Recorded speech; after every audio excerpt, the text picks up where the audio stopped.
Hi friends, ரொம்ப ஈஸியான முறையில் குழகுழப்பு இல்லாத புளிக்குழம்பு எப்படி செய்யலான்னு பார்க்கலாம் வாங்க. 150 கிராம் வெண்டைக்காய் எடுத்திருக்கேன். இதுக்காக வெண்டைக்காய் அலசி எடுத்துகிட்டு கட் பண்ணி எடுத்துகிட்டு கொஞ்சமாக கடாயில் எண்ணெய் விட்டு வெண்டைக்காயை நல்லா வதக்கி எடுத்துக்கிறேன். ஒரு கடாயில் கொஞ்சமாக எண்ணெய் விட்டு கடுகு பொரிஞ்சதும் வெந்தயம் போட்டு கொஞ்சமாக சோம்பு போட்டு சோம்பு பொரிஞ்சதும் கட் பண்ணி வச்சுருக்கிற வெங்காயம் கொஞ்சமாக கருவேப்பிலை சேர்த்துக்கினேன். கருவேப்பிலை சேர்த்ததும் வெங்காயத்தை நல்லா வதக்கி விடணும்.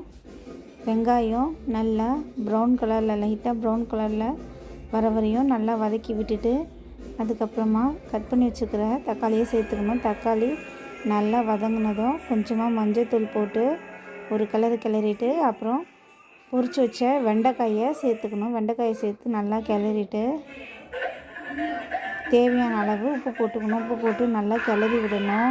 கிளறி விட்டுட்டு வெண்டைக்காயை நல்லா வதக்கி விட்ட பிறகு வீட்டில் அரைச்சி வச்ச குழம்பு மிளகாய்த்தூளை சேர்த்துக்கிட்டேன். சேர்த்துட்டு நல்லா ஒரு கிளறிட்டு புளி தண்ணி கரைச்சி வச்சுருக்கேன்.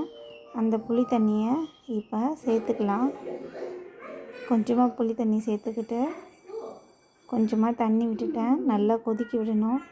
நல்லா கொதிக்க விட்ட பிறகு பாருங்கள், வழவழப்பு இல்லாத காரக்குழம்பு ரெடியாக இருக்கும். நடுவில் நான் எப்போவுமே புளிக்குழம்புக்கு எல்லாம் சேர்த்த பிறகு கொஞ்சமாக தக்காளி கரைச்சி ஊற்றுவேன். அப்போ தான் கொஞ்சம் டேஸ்ட்டாக இருக்குன்றதுக்காக கரைச்சி வச்சுருக்கேன். இப்போ கொதிக்கிறதுக்கு முன்னாடி கொஞ்சமாக கருவேப்பிலை போட்டு ஒரு தட்டு போட்டு மூடி வச்சுக்கணும். திறந்து பாருங்கள், நல்லா கொதி வருது. கொதி வந்த பிறகு நம்ம புளிக்குழம்பு ரெடி. பாருங்கள், எவ்வளோ திக்னஸ்ஸாக வழவழப்பு இல்லாத புளிக்குழம்பு ரெடி ஆகிடுச்சு. இந்த குழம்பு 2 நாள் வரைக்கும் வச்சு சாப்பிட்லாம். நல்லா டேஸ்ட்டாக இருக்கும். இதை நீங்கள் ட்ரை பண்ணி பார்த்துட்டு சொல்லுங்கள். என்னோடய சேனலுக்கு சப்ஸ்கிரைப் பண்ணுங்கள்.